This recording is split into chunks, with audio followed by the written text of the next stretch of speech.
السلام علیکم ورحمت الله وبرکاته.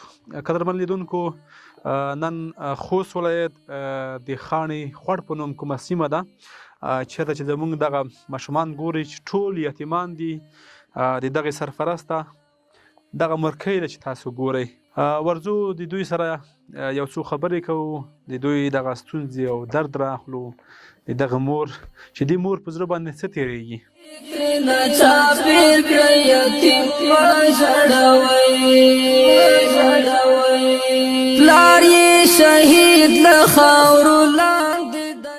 مور ستړې مه شې.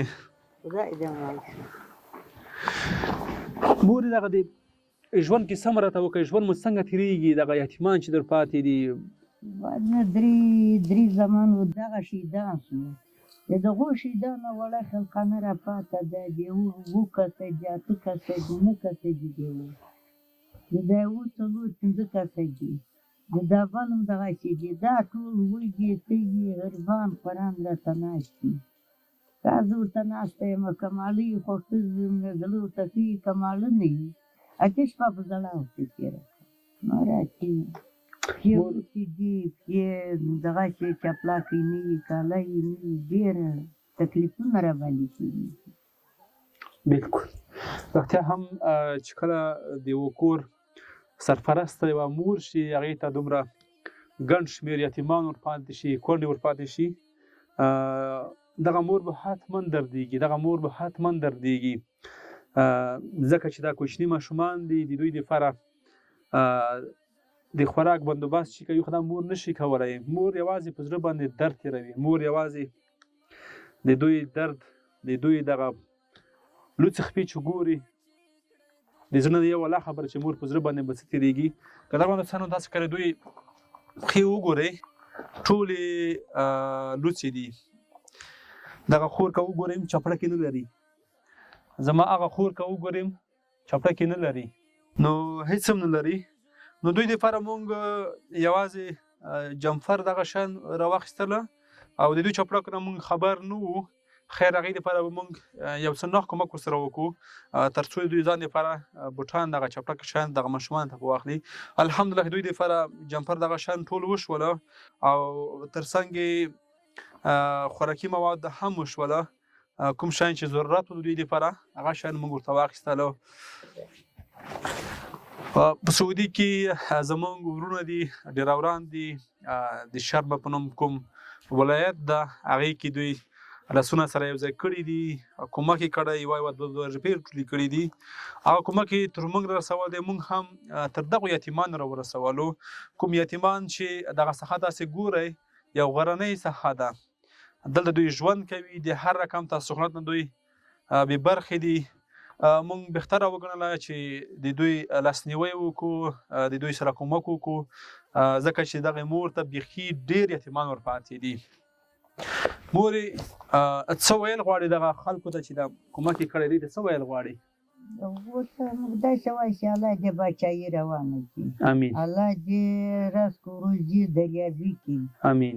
خدای دې د هومره وواره که ورسره وکړي لکه دا له موږ سره چې کېما شپږ کسه خلخانه ده، خو چې دوی چابهیي دوی د پاک الله داسې دریابي کړي چې روزي دې د اسمان غني ورته را ډېره شي. امین، امین. مورې موږ دغه یو څو روپۍ درکوو، دغه ماشومان دپاره د بیا چپړکې دغه شیان پرې واخله، دغه راسره واخله مورې. ښه مورې، دغه د انشاءالله یو اندازه خوراکي مواد هم وشول، ماشومانو ته دغه د چپړکې بوټونه به هم وشي، د دوی جمپر هم وشولو. بس موږ به دعایې درته کوو چې الله پاک دې ستاسو په دغه لمسیانو کې برکت واچوي، نیک صالحه لویې کړي، تر څو دغه خپل کور خپله مټ ورکړي او د خپل کور خپله مخ ته یوسي. بیا هم له ټولو تاسې باچایي روانه کړي، خدای خپل اولاد برکت کړه. امین مورې، خوشحاله اوسئ، سلامت اوسئ. دا ستاسو حق و، تاسو ته موږ خپل حق رسولی مورې، موږ نور هېڅ هم نه دي کړي. بیا هم له دغه ورونو نه ځانګړې مننه کومه چې سعودي عربستان کې دي، ډیراوران دي، خولې تویوي، مزدوري کوي، پردي وطن کې دي، بیا هم د خپل وطن کونډې یتیمان له یاده نه دي ایستلي او کومک یې کړی. یوه 2 روپۍ چندی کړي ټولې کړي دي بیا موږ ته رالیږلي دي.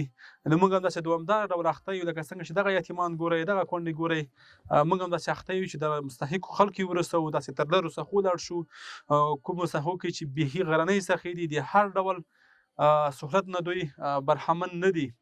نو دغه خپرونه نور په همدغه ځای پای ته رسومه تر بله داسې خپرونه چې بیا ستاسو په درنه خدمت کې حاضرېږو تر هغې درنه اجازه غواړو. خدای پامان. لاندې دی اسرانه لري پلاری شهید له خاورو لاندې دی اسرانه لري پلاری شهید له خاورو لاندې دی اسرانه لري پلاری شهید له خاورو لاندې دی اسرانه لري د پلار غمونه ځینې هېر کړه یتیم مه ژړوئ د مینې غېږ ترېنه چاپېر کړه یتیم مه ژړوئ د مینې غېږ ترېنه چاپېر کړه یتیم مه ژړوئ په سر یې لاس د رحم تېر کړه یتیم مه ژړوئ د مینې غېږ ترېنه چاپېر کړه یتیم مه ژړوئ د مینې غېږ ترېنه چاپېر کړه یتیم مه ژړوئ اوښکې یې وچې کړئ د ژوند له حال یې ځان خبر کړئ